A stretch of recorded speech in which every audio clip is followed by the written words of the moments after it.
Welcome back to Green and White. Today I'm in the beautiful Franklin area of Auckland to show you Denise and Grant's garden. They bought their property about 20 years ago, and since then they've transformed the bare paddock into a beautiful garden, including a stunning pond and water feature, which is their latest addition. On top of that, together with their business partner Tessa, they've created a gardening related business which enables them to work from home doing what they love doing. Let's take a look together and hear their stories.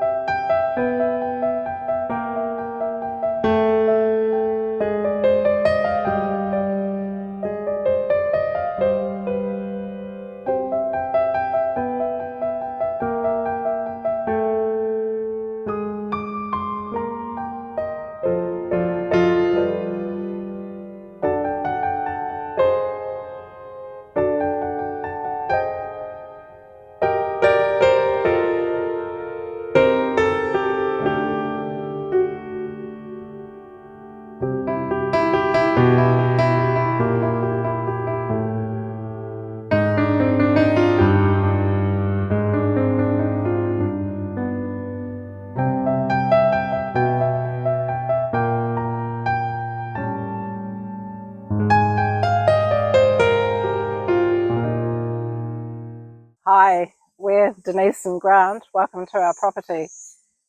We've been here 20 years now in the Franklin area and we'd like to show you around our garden.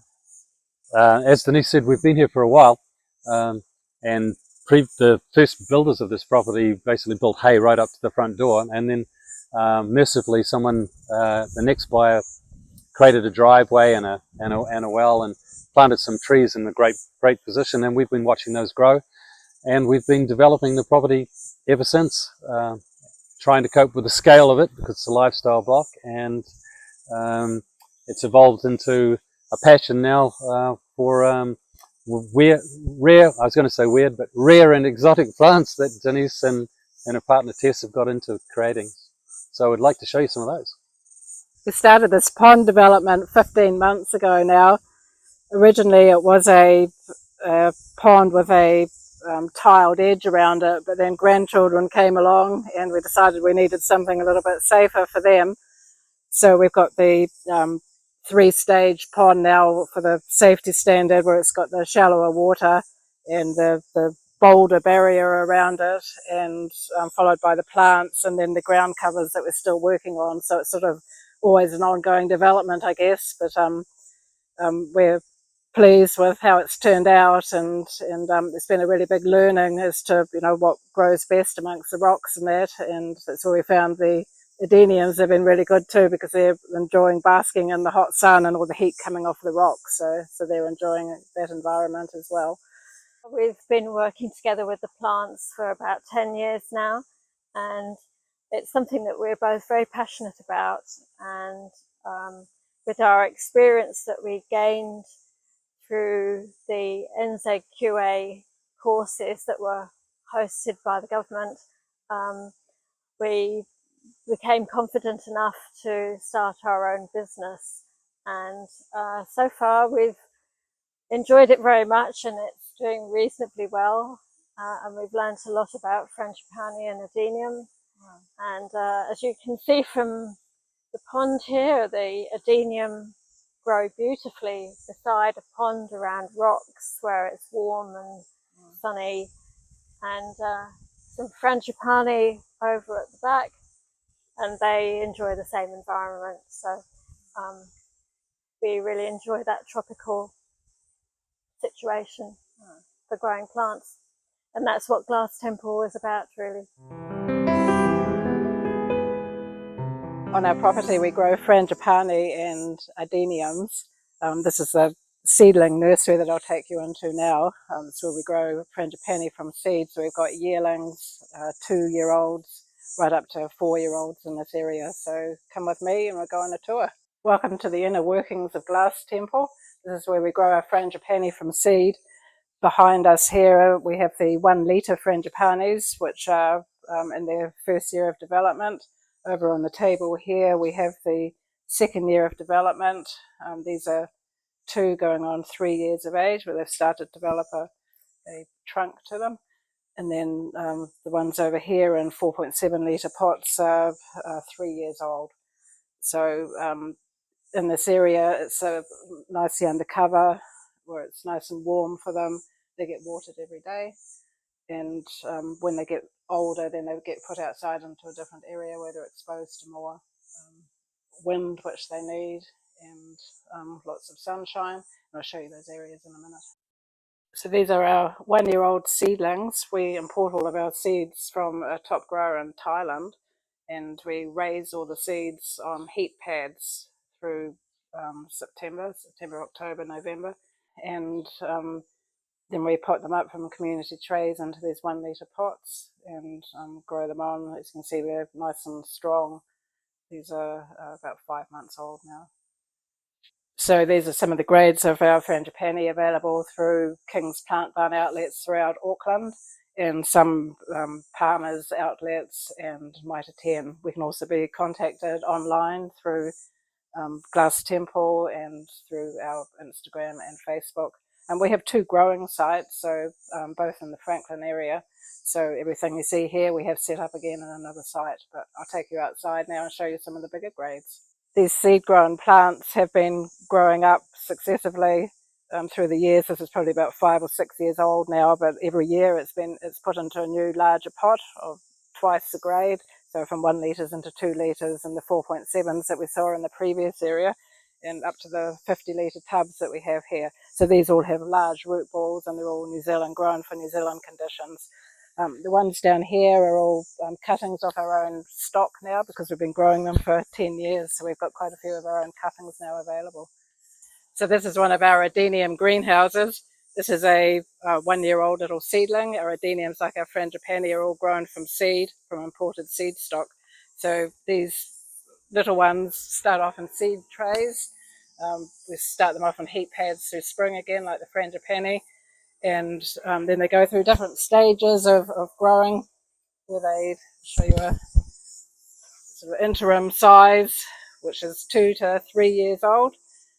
The very important thing to know about Adeniums is to keep them in a really free draining mix. So these are half scoria and half garden mix, and extra fertilizer to make up for the fact that you've added extra drainage medium. Yep. And then they end up growing really big cordexes as they get older, and it's quite a large cordex of a 5 or 6-year-old Adenium. And what we do is we root prune them at this stage and keep them in shallow bowls, so they become like miniature bonsai trees. It's got lots of buds. The most common colours are the pink and the white and the red colour. We've got a purple out the front by the pond as well. But yeah, they're quite spectacular when they're get a little bit bigger, and it doesn't actually take that long. It's only 5 or 6 years old. This is a pretty white one that's probably only 3 to 4 years old, so it's been root pruned already. And what we do when we root prune is we actually raise them a little bit. So chop off the roots at the bottom, raise them up a little bit, and expose a little bit more cordex each time. So they actually enjoy really small pots. So that's quite a small pot for this, because it's got a lot of cordex underneath as well. But they enjoy being crammed into a pot rather than in a pot that's too big for them. And that helps with the drainage as well, so that they don't get too wet. If they get too wet, they get root rot. So we grow 3 different types of varieties of Adenium. This one here is a Socotratum. It has a distinct little pink single flower. The Adenium obesum is the more familiar Adenium, and it comes in a range of different colours, from the whites, pinks, reds, yellows now overseas as well, and purples, single or double flowers. And then the Arabicum is different again. That's single pink flower again, but you can see it's a different form of growth, and it's got the deeper black cordex to it. So yeah, they're an interesting type of thing to grow, because there is a lot of variety, and the cordexes all turn out quite differently. Sometimes they end up looking like little people, and we put they end up looking like massive trees, and we set up little benches with little people underneath, because they look like they're 100-year-old trees, so they're quite fun to play around with and quite creative. Here are a few of the larger grade Frangipani. These are in the really big tubs. They're our landscape grade plant, and they're just ready for planting out in the garden. They really suit a north-facing all-day sun position. They need at least 6 hours of sunshine to do well, and in summer we're really watering these every day. In winter, don't let them get frost on them. They won't like it. And once they lose their leaves, they will go dormant, then withhold any water. But apart from that, they're pretty easy care, really, and ready to go in a garden. Now they really like a brick wall behind them, just for extra heat, so north-facing brick wall. They'll really appreciate that, but pretty easy care, really. So this one here is probably about 6 to 8 years old. It's flowering. You can see some of the leaves are starting to yellow off a little bit because we're in mid-February now, so we're 25, 27 degrees. So you'll notice toward the end of the season they will yellow and drop off. So nothing to panic about. Yeah. This one is multi-branch. So traditionally what they do is that where they flower, they tend to branch. So this is already flowered here, and then now it's got a triple branch coming from where it flowered. So this Frangipani here is growing in the ground. It was grown from a cutting put in probably about 8 years ago now. So that's very multi-branched, and I see it's got flowers developing on the end of every stem here. This one here is an interesting seedling grown one. It's got very red leaves. You can really see the difference, but when this flowers, and it's just trying to again this season, it has beautiful red flowers, but you can see the difference in the leaf colour with the darker colour flower. And with the white flowers, when they're really white, the leaves are even paler again, and the stems can be paler too. So often you can get an indication of the flower colour from the foliage and the stem colour. Not, it's not, you can't predict 100%, but you can get an indication of what sort of depth of colour the flower is going to be. So this grapevine's been here for quite a few years now, probably 8-10 years. And I don't actually know what variety the grapes are, but they're nearly ripe now, which is mid-February.